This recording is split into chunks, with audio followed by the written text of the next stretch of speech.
Good evening, ghoulies and ghosties and long-leggedy beasties. This is Alex, coming at you from the underworld, and welcome back to another episode of...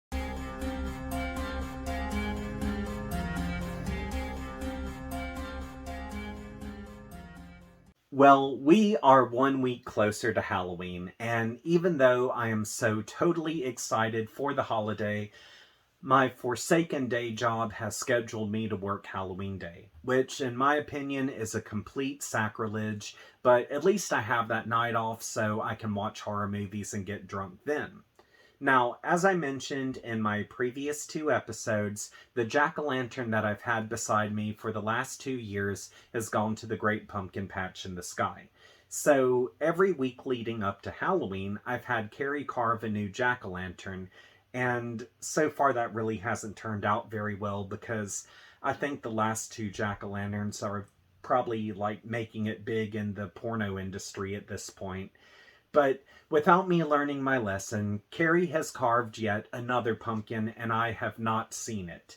So here's to hoping that he actually did something scary for this episode. You ready? Hit me with it.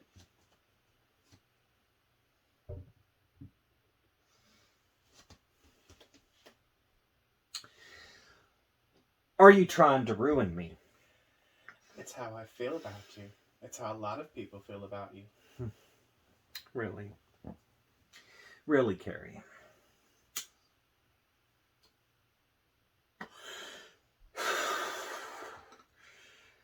Do tell.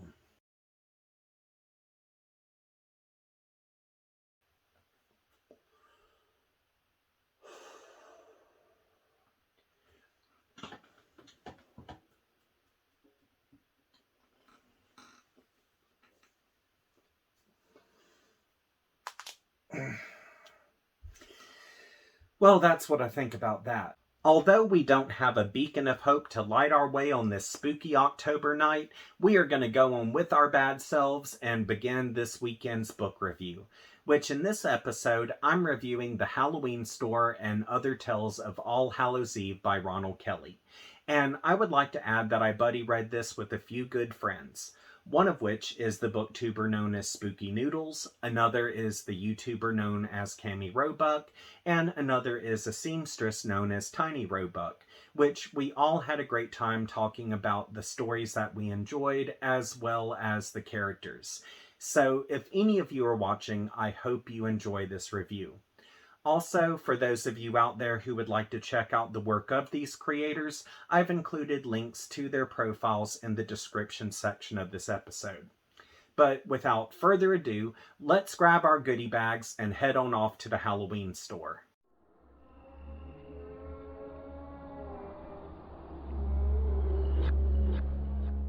Before I get started, I would just like to brag about my copy of The Halloween Store and Other Tales of All Hallows Eve by Ronald Kelly because my copy is signed by the author. Like, check it out. Too flippin' sweet.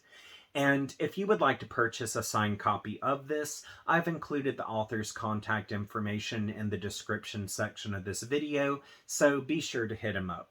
But anywho, this book features 7 Halloween-themed short stories. Like we have tales about evil costumes, aliens, homicidal maniacs, a rockabilly musician who sold his soul to Satan, and the list continues.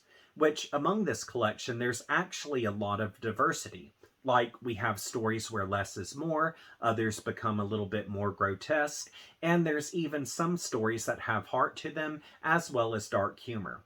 Also, at the end of this book, we have an essay called The Last Halloween, as well as a top 10 list of the author's favorite Halloween stuff from the 60s and 70s.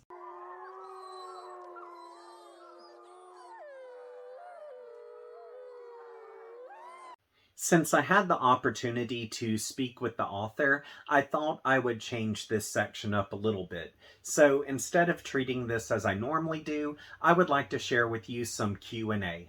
Question number 1. With Pretty Little Lanterns, the description seems spot on with how Dr. Jack carved up human heads. How much research do you conduct to give a story this level of description? Mr. Kelly replied, I guess over the years I've gathered a bit of knowledge about human anatomy from writing gruesome body horror, but I admit I did have to research this a little. The inner workings of the human head are more plentiful and complicated than what most folks think. Just bringing those scenes and pretty little lanterns to life was sort of a learning experience, although a grisly one. No stringy pumpkin guts in Dr. Jack's creations, something much more sinister. After the tale was done, I ended up wondering to myself, what did he do with that nasty mess he scooped out after the crime was committed? Question number 2. Out of this collection, what is your favorite story and why? Mr. Kelly replied, I'd have to say Pretty Little Lanterns was my favorite, mostly because of the historical context and the era it took place in. The other would be the title story. There was something about the Halloween store that was very nostalgic for me. I guess I drew on some childhood memories for that one. We didn't have big seasonal stores like Spirit Halloween or anything like that, but we did have department and dime stores, the precursor to the good old Dollar General that we stopped at for Halloween costumes and decorations. The camaraderie between Jessie and her friends reminded me a lot of the kind that I shared with my brother and cousins when we prepared for a night of trick-or-treating. Question number 3. I noticed in the amazing and totally awesome Fright Creature, you reference Cthulhu and a great list of cryptids. Were you inspired by Lovecraft for this story? Are you a fan of cryptids? If so, which one is your favorite? Mr. Kelly replied, Honestly, I never was a huge Lovecraft fan, mainly because I attempted to read him when I was 13 or 14, and his prose and concepts totally went over my head. I'm beginning to warm up to cosmic horror lately, though, from reading Mary Sangiovanni and Haley Piper, so it's beginning to seep into my own Southern fried mythos. My horror westerns, Deadeye, will have some cosmic horror and dimensional portals sprinkled among with the vampires, werewolves, and zombies. As for my favorite cryptid, good old Bigfoot was always my favorite growing up, but I'm growing partial to creatures like Mothman and the Wendigo. Question number 4. Your creature descriptions are very detailed. What are some of your inspirations for their design? Mr. Kelly replied, I reckon that's a childhood thing too. When I was a kid drawing in my notebook while watching the late night creature feature, I would sketch the monsters from my favorite movies. Gradually, I began creating my own critters, and it was fun making them as weird and outrageous as I possibly could get them. The amazing and totally awesome Fright Creature is sort of based on a monster I came up with when I was 9 or 10. A dragon's face and body with fangs and claws, a forked tail, and lion's mane. When I was writing that story, I remembered all the crazy ads in the back of comic books selling spider monkeys, chinchillas, and baby alligators, and of course sea monkeys. I just thought it would be cool for them to find an ad for a genuine monster. Of course, I've had plenty of practice coming up with weird monsters like Fear's snake critter and other creatures from short stories like Consumption and The Thing at the Side of the Road. Well, now that we have that covered, it's time to move on to the spoilers section, which, if you haven't read this book before, I'm about to reveal some things that could ruin the experience for you. So if you would like to click away, just scroll down and you'll see that I have a pinned comment at the top. Inside of that comment is a timestamp where if you click that timestamp, it will direct you away from the spoilers and bring you to the thoughts section. Now, you only have 17 seconds to do this. So, ready, set, go!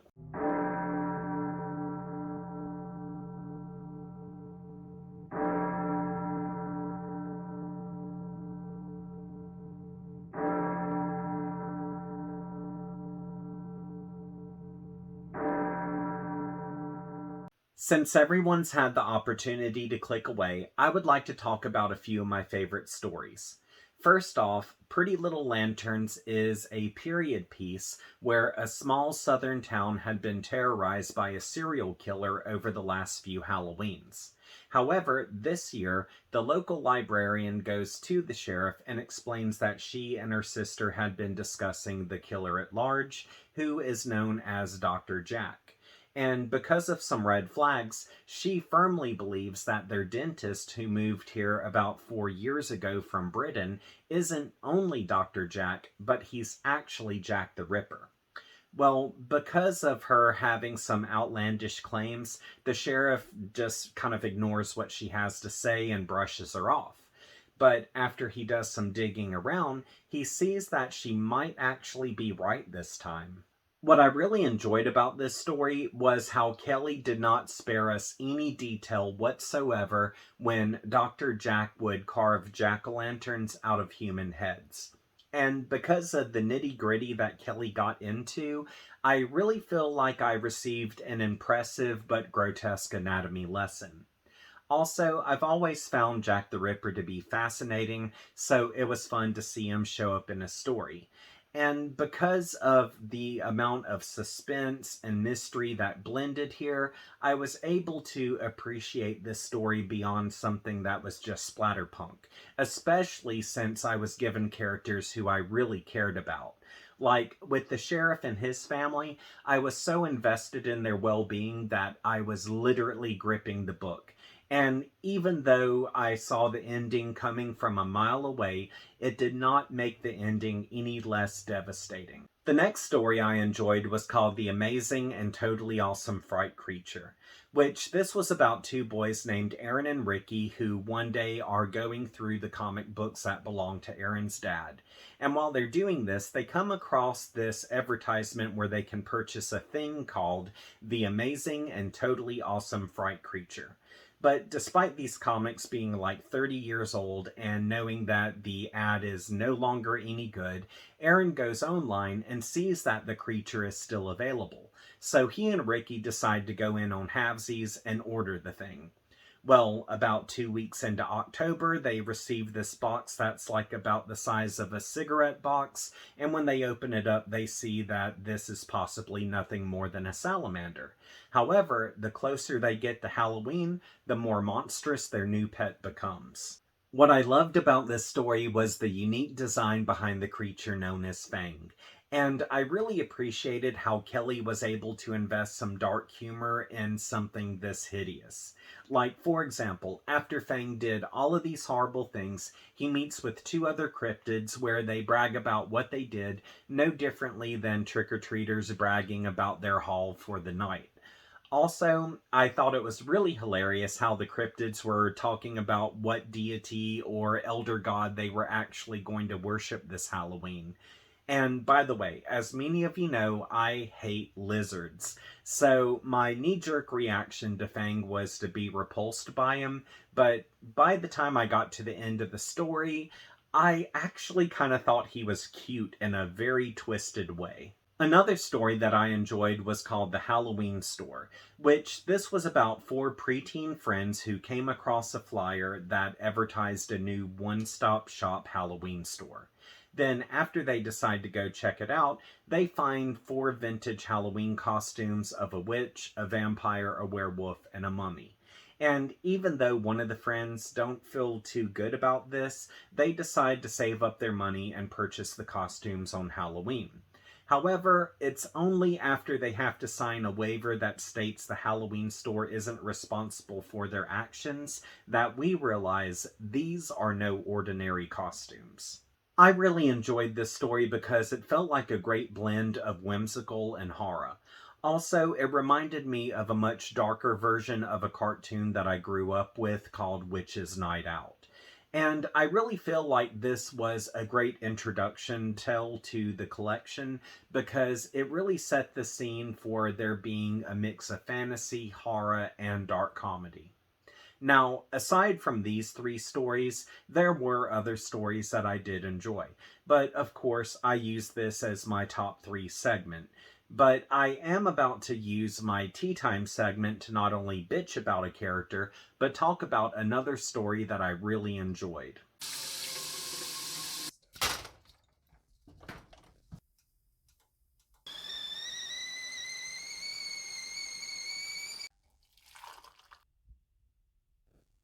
I would like to take this opportunity to bitch about Mr. Abernathy and clown treats. So this story is about three kids who decide to go trick-or-treat their teacher's house. However, once they get there, they're met by her drunk bastard of a husband who's dressed as a clown. And while she's nowhere to be seen, we learn that he's grown to hate his wife because not only is she a hard worker, but she cares for the well-being of her students. Well, since this asswipe can't stand not to be in the spotlight, we discover that he actually killed the poor woman and is now distributing her parts to her class. You know what? I have never understood asswipes like Dipshit the Clown here who get pissed off because their spouse is passionate about their work and they pour their heart and soul into it. I mean, my God, that is your spouse. Shouldn't you want them to succeed? Shouldn't you want them to be happy at what they do? But you know what? If you are the type of toxic dipshit who can't stand not having someone groveling at your feet 24/7, don't worry. Don't worry a thing about it because I got a solution for you. First off, what you need to do is remove yourself from whatever dating app it is that you use. May it be Grindr, Tinder, Plenty of Fish, just go ahead and remove yourself from it because no one is going to swipe right on your sorry ass anyway. Secondly, go to the porno store and get you some movies and some sex toys. Next, run off and get you a body pillow because you're going to need all those things. And last, return to the basement at your mama's house and leave the good people of this world alone.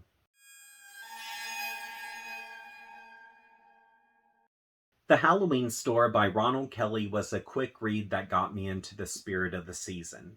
And among the 7 stories in this collection, 4 of those were absolutely amazing, 2 were good, and 1 was simply okay. So, in my opinion, there wasn't anything bad about this book. Now, my overall favorite story was The Amazing and Totally Awesome Fright Creature, which this was because of its creativity as well as the creature design, and I was really happy to see that Kelly was able to work some dark humor into the tale. Now, as far as other people are concerned who had read this with me, Cami Roebuck said her favorite story was also The Amazing and Totally Awesome Fright Creature, whereas Tiny Roebuck said that it was a hard tie between The Halloween Store and Pretty Little Lanterns. And Spooky Noodles said his favorite was Mr. Mac is Back in Town, however, Pretty Little Lanterns was a very close runner-up. For the most part, this is the type of book that allows the reader to leave their brain at the door, which that's not a bad thing because it allowed me to indulge in the escapism that I totally needed. So if you've just read something that has exhausted you, then this is the perfect follow-up book. But with that said, I did notice where there were some cautionary tales like blood suede shoes, which urges people to not take rides from strangers, even if those strangers are your favorite celebrity. Also on the same page, the story called Mr. Mac is Back in Town had some very strong Pennywise vibes to it. And very similar to Blood Suede Shoes, it warns to beware of strangers, as this story is about an ancient creature who can easily disguise itself and pull its victims in by seeming harmless. Character-wise, one of the many things I love about Kelly's books is his character development. And what really impresses me is even with his short stories, his characters seem very fleshed out and realistic. Like, every time I pick up a Kelly book, I know that I'm going to become emotionally attached to the protagonist, and because of this depth, this is where we see Kelly's heart and sometimes his dark humor shine through. Overall, The Halloween Store and Other Tales of All Hallows Eve didn't scare me, but I will admit there were actually a few stories that creeped me out, and there was one that absolutely made my skin crawl. The Halloween Store and Other Tales of All Hallows Eve by Ronald Kelly is a fun book that can easily be read in about a day or so. And even though this is intended for adults, I could see this also being suitable for teenagers who are already seasoned horror fans. So, at the end of the day, I do highly recommend The Halloween Store and Other Tales of All Hallows Eve, especially if you're looking for a diverse book regarding the spookiest time of the year. On to the questions. My first question is, since this book has a classic feel to it, what are some vintage Halloween books that you would recommend? Also, what's your favorite Halloween symbol? Like, do you prefer the jack-o'-lantern, the black cat, the scarecrow, the ghost? What do you prefer? Personally, I immediately want to go to the black cat because I absolutely love cats. But at the same time, I love jack-o'-lanterns because they are just so wonderfully beautiful, especially on a cold October night. And there's something about them that always returned me to my childhood. So I'm going to cheat a little bit here and say black cats with jack-o'-lanterns. Well, it's time that I brag about the goodies that I received this week, which came from my good online friend Lisa. And Lisa does a lot of really cool stationery things, so I've included a link to her Etsy page in the description section of this video so you can check her out. But in this package, she sent me these really cute animal stickers. Like, these are just too flippin' cute. And normally I do like the creepy, gross kind of stuff, but I also do have a soft side as well, so I do love those. And she sent me this really cool Edgar Allan Poe stand-up. I absolutely love Poe, so this is probably going to go next to my pop figure of him. And this is going to go in my car. This is an air freshener of Leatherface. I wonder, it kind of, it maybe kind of smells like leather. That's kind of cool. And she also sent me an air freshener of Michael Myers. He smells kind of floral, so that's really good too. Both of those will definitely be used in my car. And she sent me these really cute postcards. Like, I love receiving postcards from her. As a matter of fact, that's really how we bonded at first, was by sending postcards to one another. And, by the way, I absolutely love Beetlejuice. I grew up loving Beetlejuice, and one of my earliest memories of Halloween was going as him trick-or-treating. So, thank you, Lisa. I love all of this so very much, and it will be put to good use. With that said, it's time to close out my video. But before I do, I would like to thank these amazing people for contributing to my Patreon account. Here's a list of my Patreon contributors, and as you can see, some of them are creators, so be sure to check out their work. And if you would like to contribute to my Patreon account, I have a link available in the description section of this episode. And for $5 a month, I'll give you a shout out at the end of my videos, or for $10 a month, I'll give you that shout out, plus at the beginning of every month, I'll send you a creepy photo, because I do creepy photography on the side, and once you receive that image, you can print it off and do whatever you like. So if you're able to do this, that's awesome. If not, no sweat. I just hope you return to this channel so we can have a good time together. Also, if you would like to follow me on social media, links to my Facebook, Twitter, Instagram, and TikTok are all available in the description section of this episode. And if you have yet to subscribe to this channel, be sure to subscribe and click that notifications bell because I do have more book reviews coming in the near future. So until we see each other again, I hope you have a great week and sweet nightmares.